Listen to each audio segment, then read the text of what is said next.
maa ngi koy waxtaan ak Abdou Diouf bi ñu mujjee gisee maak moom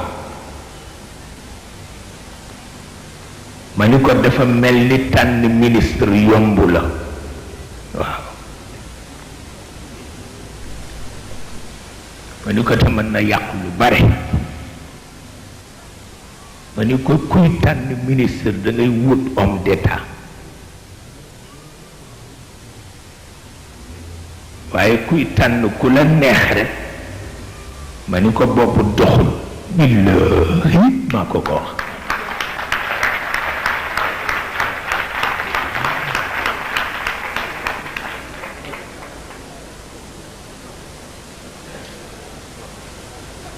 ma ni ko lu mat a bàyyi xel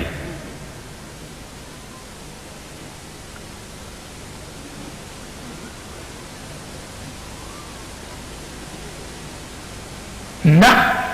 soo tànnee homme d'état dana bari noo ko sant ci safaan te du ko nangu waaw te fii ngay gisee ku jàngul A wala wu B raw ci politique ki am diplôme yépp moo tax réew mu mat a wattu la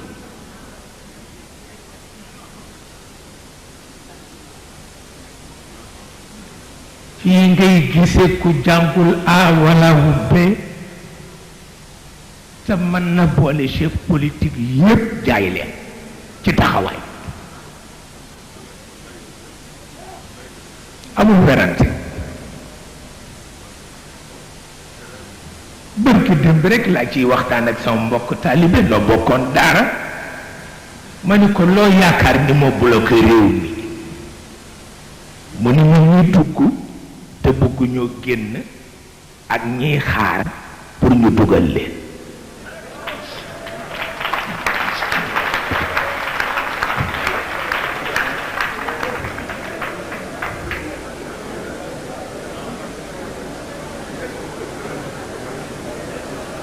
te jàngul A wala B waaye mu dégg réew mi ëpp na mu ni ma ñi dugg te bëgg ñu génn ak ñi xaar ñu dugal leen mu ni ma ci critique yi rek nga koy xame daañu critiquer ñépp mais duñu critiquer Abdou Diouf mu ni moo lay won ni bàyyi am na lu ñu bàyyi xel pour ñu dugal leen waaw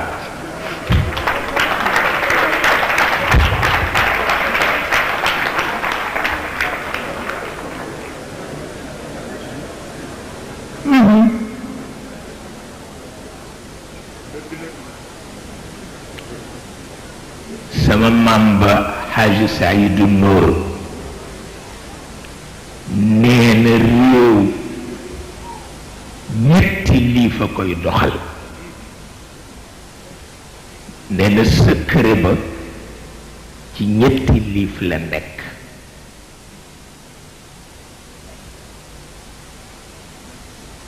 nee na liif bu nekk nag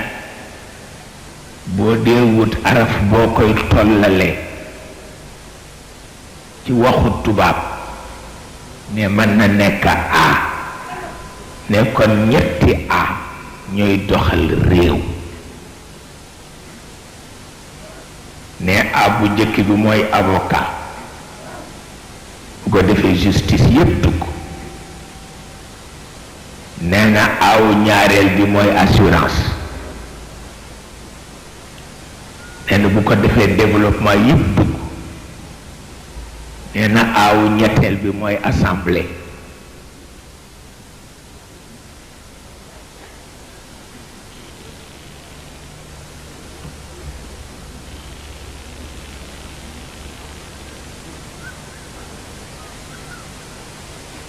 muy ñett ne bu ko defee arbitrage yépp dugg